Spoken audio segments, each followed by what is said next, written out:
جو محبوب محفل میں حاضر ہوتا ہے سبحان اللہ کی نظر کرم جی فرمائیدا ہے مدینے سان رابطو تھی ویندو ہے سب چو سبحان اللہ بز میں آقا بز میں آقا بز میں آقا سجائے بیٹھے ہیں دل مدینہ بنائے بیٹھے ہیں بیٹھے ہیں دل مدینہ بنائے بیٹھے ہیں بیٹھے ہیں دل مدینہ بنائے بیٹھے ہیں توجہ بیٹھنے والوں ذرا ادب سے بیٹھو سبحان اللہ بیٹھنے والوں ذرا ادب سے بیٹھو بیٹھنے والوں ذرا ادب سے بیٹھو کہ خود وہ محفل میں آئے بیٹھے دل مدینہ بنائے بیٹھے بیٹھے ہیں دل مدینہ بنائے بیٹھے ان کی مرضی وہ آئے یا نہ آئے سبحان اللہ ان کی مرضی وہ آئے یا آئے ہم تو بل کے بچھائے بیٹھے ہیں دل مدینہ بنائے بیٹھے ہیں ہاتھ بلند کرے یہ لفظ دل پڑھائیو سب چو دل مدینہ بنائے بیٹھے ہیں بیٹھے ہیں دل مدینہ بنائے بیٹھے ہیں اب تو خیرات ڈال دو آقا سبحان اللہ اب تو خیرات ڈال دو آقا اب سے دامن پھیلائے بیٹھے ہیں دل مدینہ بنائے بیٹھے ہیں بز میں آقا بز میں آقا بز میں آقا بز میں آقا سجائے بیٹھے ہیں دل مدینہ بنائے بیٹھے ہیں دل مدینہ بنائے بیٹھے ہیں بس 4 منٹ مجھے پیار من کا بند آخری پیر سائیں پھگر تو جو متھوں والی نماز بھی کھائے ماں سائیں دن بھی اٹھائیں چاہو سبحان اللہ سبحان اللہ ادھے ارشاد عباسی جی لکھل سبحان اللہ آن فقیرن جی نظر کامل مرشد پہنجو آہے سبحان اللہ توکھے مبارک آہے فقیر کامل مرشد پہنجو آہے توکھے مبارک آہے فقیر کامل مرشد پہنجو آہے توکھے مبارک آہے فقیر پہرو نمبر کنل پگارو سبحان اللہ پہرو نمبر کنل پگارو پہرو نمبر کنل پگارو بھلی تو بے بے اس بیاتی بھلی تو دے دے اس بیاتی کامل مرشد پہنجو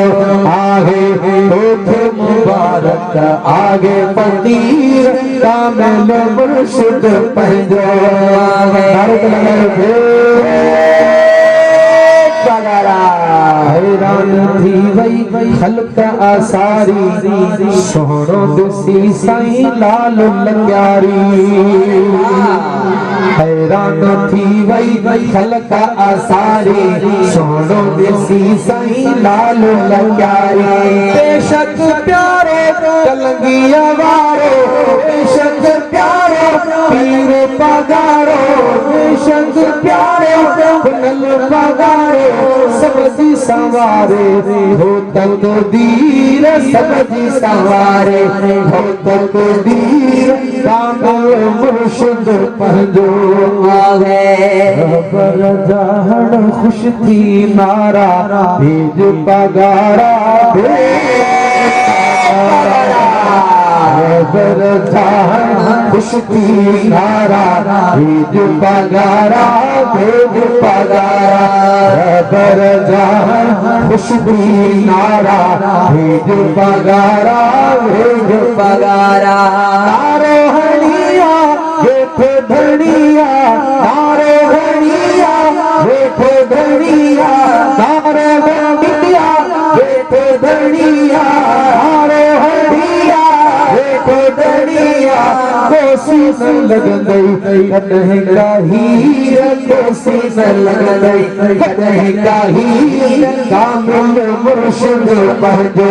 آگے تو مبارک آگے فقیر پہرو نبروا کنل پگارو پہرو نبروا کنل پگارو بھلی تُنڈے سے بھلی تُنڈے پہ اس پیا پیر کامل مرشد پہنجو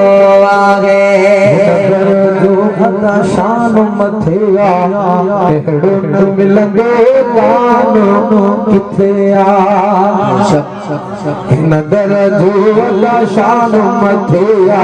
پہڑو نہ ملنگے دانو کتھے فیض جیواہی بگے صدائی سراف تھی گا امیر غریب کامل مرشد پہنجو آئے مرشد جی جن دامن ورتی تن کے نتھی دی کدہ کا سختی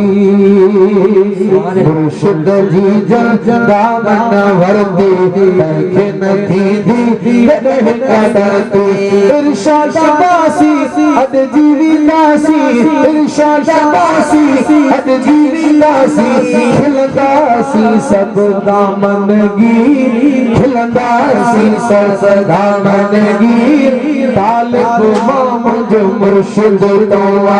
دنیا جا رہا دم دستگیر طالب مامج مرشد دعا دنیا جا رہا دم دستگیر قسم خدا جو قیامت تائی قسم خدا جو قیامت تائی حیض کا وطنہ پیر فقیر حیض کا وطنہ پیر فقیر طالب مامج مرشد دعا یاری باری جنت جی کیا رزق میں برکت تن جے پیا یاری باری جنت جی کیا رزق میں برکت تن جے پیا پرو پنجوڑا ہیل ڈگوڑا پرو پنجوڑا ہیل ڈگوڑا آئے دے پیدا چھوٹ امیر آئے دے پیدا چھوٹ امیر طالب مامج مرشد دعا دنیا جا رہا دم دستگیر دم دستگیر طالب مامج مرشد دعا قسم خدا جو قیامت تائی فیض کیا وطنہ پیر فقیر طالب مامج مرشد دعا سبحان اللہ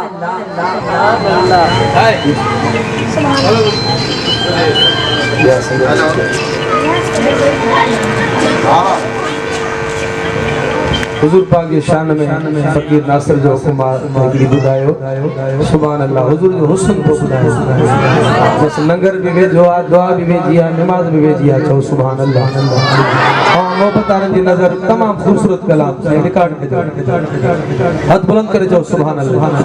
سبحان اللہ حسینن جو حسن واہ واہ واہ واہ کیو لہی کٹھے حسینن جو حسن کیو لہی کٹھے حسینن جو حسن کیو لہی کٹھے جھلک محبوب جی آگے متھے متھے لکھے چند بدو بھلے میدان لکھے چند بدو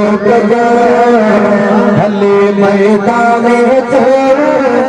تیری اکھیں سب روحے بلدا کتھے کتھے حسینن جو حسن حسینن جو حسن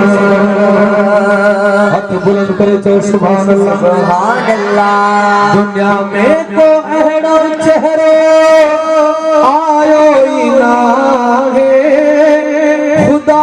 پاک اہڑو سہڑو تھایو ہی نہ ہے سبحان اللہ دنیا میں تو اہڑو چہرے آئے ہی نہ ہے خدا پاک اہڑو سنو بھائیو ہی ناوے خدا پاک اہڑو سنو بھائیو ہی ناوے نچاں کی دو خدا نچاں کی دو